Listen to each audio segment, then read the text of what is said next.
This is an examination of the hidden human condition. This is the Hidden Killers Podcast with Tony Bruschi. We are joined today by psychologist Dr. John Delatorre. Excited to get your insight on all of the developments that we're dealing with in the trial of Lori Vallow Daybell.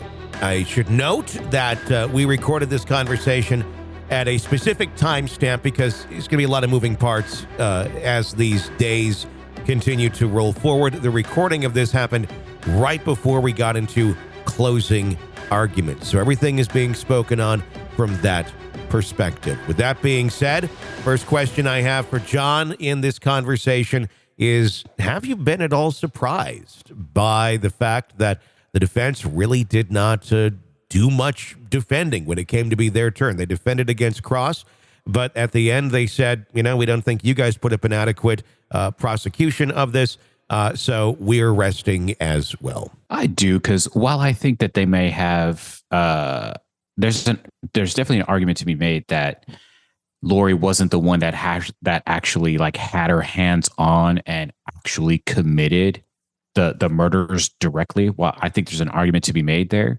I think she's more than likely, at the very minimum, going to be found guilty of conspiracy. So I think the defense kind of missed an opportunity to maybe pin a little bit more on Alex a little bit, just because he's not around to, protect himself. So I am surprised that there wasn't anything really. I'm not surprised she didn't take the stand, but I am surprised that there wasn't more from the defense. I wasn't expecting her to take the stand. I think she'd be completely ripped apart, as I'm sure you do too, if they were to make that move. But to not do anything at all, are we risking at this point, with the fact that nothing was brought up, inadequate counsel? I mean, I think it is an adequate counsel. I think it's just a case that's nearly impossible to defend. But I mean, it could be brought up on appeals, I would suppose, or have they demonstrated that they've done really everything they can for this woman? Yeah, I think that they've done everything they can. Now, there's always going to be an appeal made for ineffective assistance of counsel, but that doesn't mean that the court's actually going to hear that ground on appeal. So, anyone that thinks that whatever verdict is rendered is going to be undone on appeal, I think they're kind of missing the point of what an appellate court actually does. I don't think that's going to happen. I think whatever verdict happens, whatever verdict the jury decides, is pretty much going to stick. Yeah, I would agree there. I want to get your insight into what we've been learning about. It kind of started out as a joke when it was released more than a year ago. The love letters, the love texts, technically, between Chad Daybell and Lori Vallow, playing the characters of John and Elana and some other names that they created in there, of this love affair that they're having. It turns out a lot of those storylines very much actually went along with reality. They coincided with it in many ways, shapes, and forms. And there's even more to these stories that we don't have the full text of, but they were talking about them in court the last couple of days, some of the excerpts being read. What is your take on this, where there's almost this dual storyline that Chad had been writing to her, seemingly far beyond just those initial texts, that go along with the story of what they're doing, but with different names and slightly different characters, but all very much the same sort of thing? I think, I think some people might think this was some kind of coded messaging that they gave to each other, right? That they can just easily, say, well, whatever we talk about in here is just simply a fantasy, right? It's not real. I'm not really John. You're not really Elana. We're not really those things. But I do think that I can see an argument to be made about it being coded messages between the two of them. I think it's just more that they were just so weird with each other, that they did just weird things, and that they were interested in weird things and tried to fulfill all of their weirdness as much as they could. I don't know. It was pretty graphic, some of the stuff that they had been discussing, but I mean, that's the relationship that they were in, and none of us would be making any statements if the children and Chad's first wife hadn't been found dead. That's true. I was trying to wrap my mind around some of that yesterday when I was hearing some of the testimony, because yes, it can be almost looked at as coded message, but I don't know that it was. Was it a way, though, that Chad was trying to control the narrative, considering he's the one who was writing all these things to her? She was very reactionary in the role when they were sent, from what we've seen. I mean, is this part of the? I mean, I would almost think that could have been used somewhat in an argument of a defense that, look, he's been writing her these things. There was kind of a cultish atmosphere, kind of mind control going on. Look at these letters as he was writing them, and then look how things kind of came true. Was there an element of that, do you think, to these, or is this them just being weird? No, I think there's a little bit of an element to it, because we have to remember Chad was a writer. Yeah. Right. He wrote novels and stuff, like he wrote books. So I'm not surprised that a writer would use the skills that they had, and they can fashion. Right. A writer's job is to take what's happening in reality and fashion some kind of, fiction associated with it.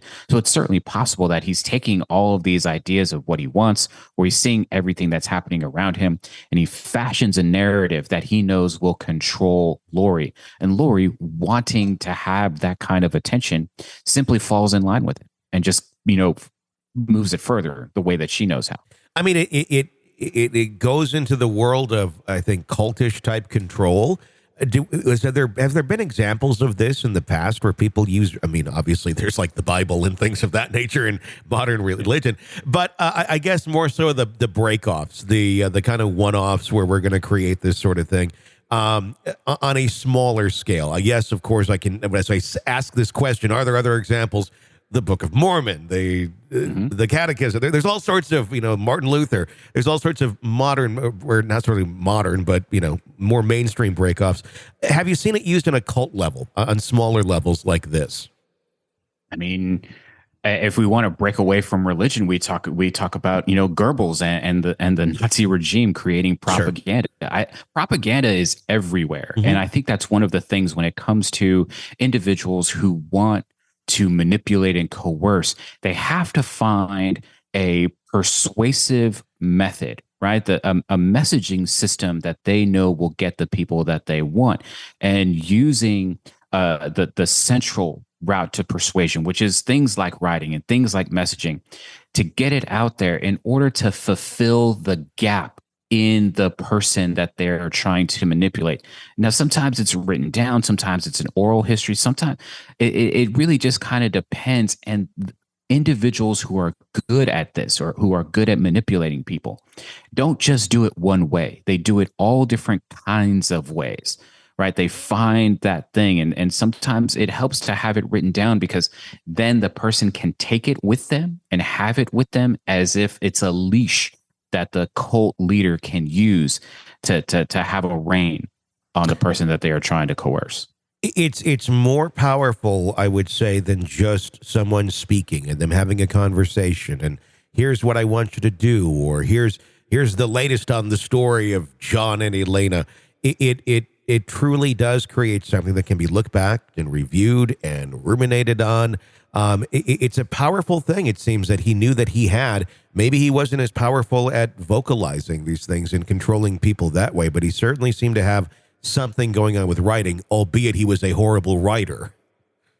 Yeah, and but being a horrible writer doesn't necessarily mean that, But the other thing is that that's probably where Lori came in, because Lori is attractive and she's probably outgoing and extroverted, and she can, draw people to her, right? And so in that drawing of people to her, there he is standing behind her with all of this narrative that, people are now listening to because they're so enamored with Lori.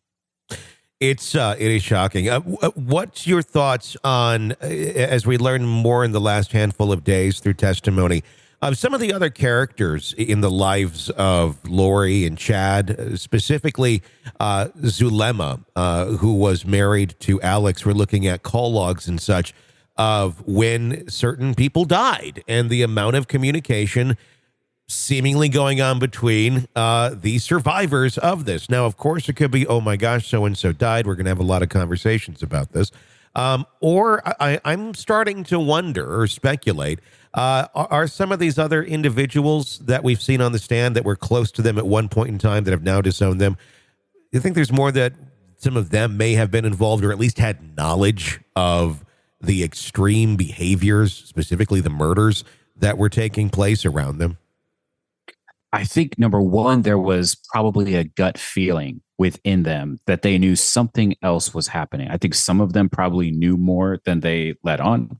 I think some of them suspected more than they probably let on. But I do think there comes a point when there's an internal struggle between what I know to be right versus what I think Lori and Chad are actually doing. And that's where you start seeing the breakoffs, right? That's where you start seeing some of these challenges. That's where you start seeing maybe diminished communication. Or if Lori and Chad need these individuals to perform some kind of action, they have to keep them there. So that's when you overwhelm them with communication, right? Mm-hmm. You feel them breaking away, then you got to, snag them back. But I think there was always something underneath, something that they could always feel wasn't quite right with Lori and Chad. And they really struggle with this the whole time. Was that part of the allure of Lori and Chad? The fact that there's kind of this religious undertone about them. I mean, propaganda, as you described it earlier, actually describes it better than religion, because that's what Chad was doing, was doling out propaganda that he created. But is there something about their mystery, their strange behaviors to others that I think even anybody who also exhibits strange behaviors would be able to look at and say, this is bizarre? Was it that allure, that mystery, that maybe they do know something we don't know, that helped keep some of these people with them for such a long period of time as they carried out their bad acts?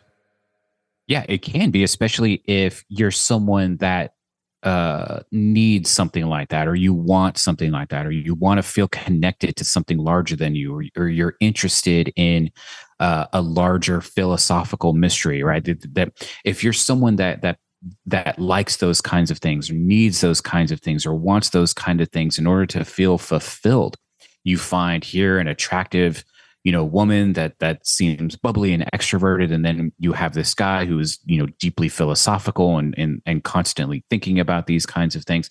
Yeah, if you're missing something in your life, and these two individuals can provide that for you, yeah, absolutely, it can be very tempting. What do you think is going through the mind of Lori Vallow right now as she sits in that cell and we await closing arguments and then going to the jury? If I had to guess, I think she's still stuck in a delusional world in which she's done everything right, and no one believes her and no one understands her motives. Still very much who she was going into this, the same person coming out. Yeah, I think so. This is an examination of the hidden human condition. This is the Hidden Killers Podcast. The Hidden Killers Podcast. With Tony Bruschi. Dr. John Delatorre, thank you so much for your insight on that. If you like the podcast, you want access to everything we got, advanced episodes, including live courtroom audio, all of it ad-free. Check us out on Apple Podcasts. Press subscribe over there to our premium content. Even try it for 3 days free. My name's Tony Bruschi. Stay with us.